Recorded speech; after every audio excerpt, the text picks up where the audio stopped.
رسول اللہ صلی اللہ علیہ وسلم نے فرمایا، جو شخص اللہ کی راہ میں جہاد کے لیے نکلا، اللہ اس کا ضامن ہو گیا۔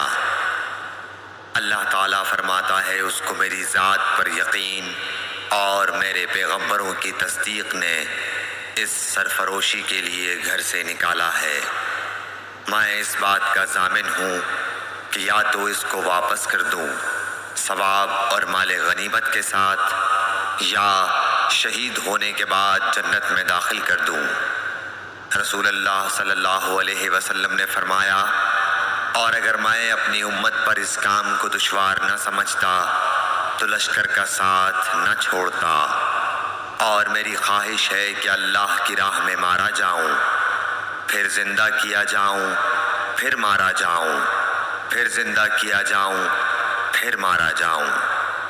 صحیح بخاری حدیث نمبر 36۔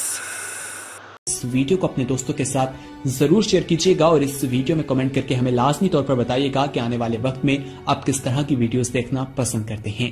اور اگر آپ نے ابھی تک ہمارا چینل سبسکرائب نہیں کیا تو فوراً سبسکرائب کیجیے، ساتھ ہی بیل آئیکن پر کلک کریں تاکہ مزید آنے والی ویڈیوز جو وقتاً فوقتاً آپ کے لیے اس چینل پر اپلوڈ کرتے ہیں وہ آپ کو وقت پر ملتی رہیں اور آپ ان سے مستفید ہوتے رہیں۔ اگلی ویڈیو تک ہمیں دیجیے اجازت، اپنا خیال رکھیے گا، اللہ حافظ۔